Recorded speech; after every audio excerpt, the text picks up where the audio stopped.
जनसुरक्षा विधेयकाविरोधात आज पनवेल शहरात महाविकास आघाडी आणि इतर सामाजिक संघटनांच्या वतीने धडक आंदोलन करून निदर्शने करण्यात आली।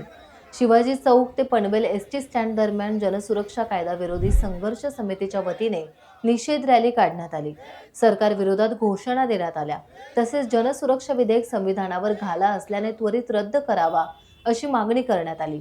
तुम्ही विरोधात बोललात तर तुम्हाला तुरुंगात टाकतील। विरोधात बोलणे हा आमचा मूलभूत अधिकार आहे, तोच हिरावून घेतला जात असेल आम्ही सहन करणार नाही, असा इशारा आंदोलकांच्या वतीने देण्यात आला। यावेळी शेतकरी कामगार पक्षाचे बाळाराम पाटील यांनी आपली भूमिका मांडली आहे। जनसुरक्षा जो कायदा आहे हा कायदा लोकशाहीचा गळा घोटण्याची एक स्टेप आहे असं मी म्हणेन। कारण काय आहे, गेल्या 10-12 वर्षात आपण बघितलं, काल परवाच एक व्हीव्हीपॅटचा विषय आला की आता निवडणुकीचे फक्त ईव्हीएम चे काउंटिंग होणार, व्हीव्हीपॅटची काउंटिंग होणार नाही। त्याला धरून हा कायदा येतोय। म्हणजे लोकशाहीचा कसा प्रकारे गला घोटला जातोय हे आपल्याला हळूहळू आता लक्षात यायला लागलेलं आहे। आणि आज जागृत लोकशाहीतले जे नागरिक आहेत त्या उभे राहिले तर काय होऊ शकतं त्याचा प्रत्यय आपल्याला लोकसभेच्या निवडणुकीमध्ये आलेला आहे। आणि लोकसभेच्या निवडणुकीनंतर हे महायुतीचं शासन ते जागा झालं आणि अशा प्रकारचे कायदे ज्यांनी आपल्या प्रत्येकावरती खूप बंधन येणार आहेत। आपला जो बेसिक राईट्स जे डॉक्टर बाबासाहेब आंबेडकरांच्या घटनेने आपल्याला दिलेले आहेत त्या राईट्स वरतीच गदा येणार आहेत।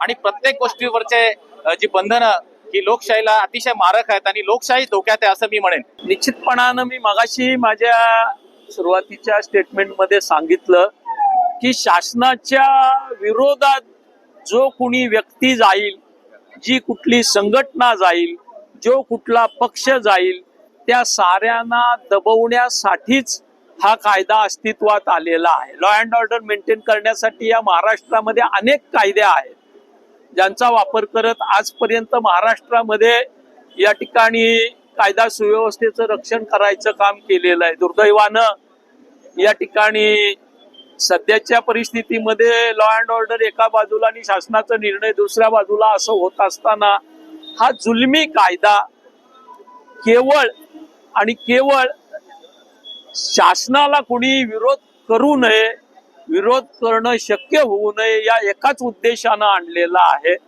एका बाजूला देशाचे गृहमंत्री पंतप्रधान सांगतायत की देशामधला नक्षलवाद संपुष्टात आलेला आहे।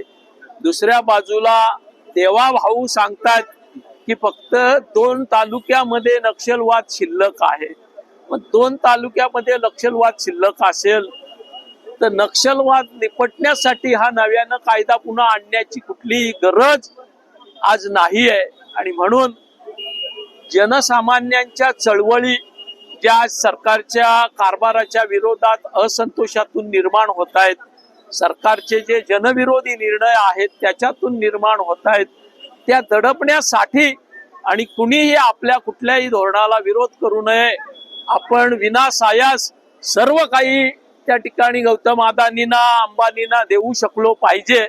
जनतेच्या जमिनी घ्यायच्या आणि 8 दिवसाच्या आत त्या उद्योगपतींना आंदण द्यायच्या, हे कामकाज आपल्याला करता यावं, याच्यातून मोठ्या प्रमाणात पैसा आपल्याला खाता यावा आणि याला कुठेही जनतेचा विरोध होऊ नये या उद्देशानं हा कायदा आलेला आहे।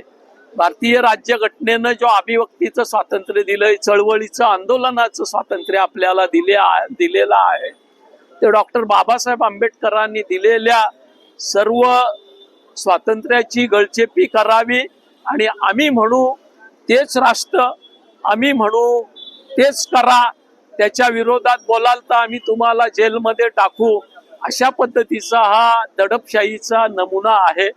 म्हणून त्याला साऱ्या थरातून विरोध होतोय।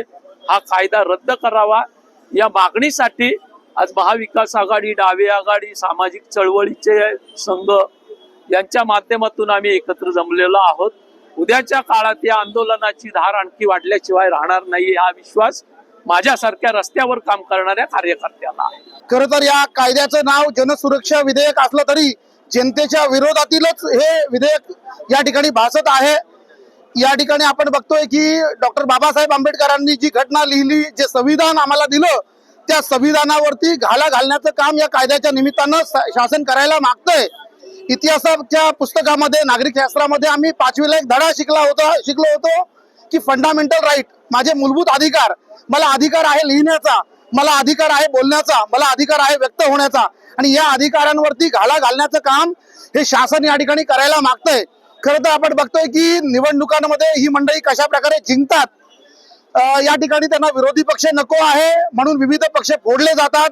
आज छोटे छोटे समाजसेवक, छोटे छोटे युट्यूबर, छोट्या छोट्या संघटना या ठिकाणी यांना जे विरोध करतायत, यांना हे लाईटली घ्यायला मागत नाहीयेत. यांना माहिती आहे की हा जनसमुदाय आता उफाळून उठलेला आहे, त्याच्यामुळे यांचा आवाज दाबणं त्यांना महत्वाचं ठरतंय.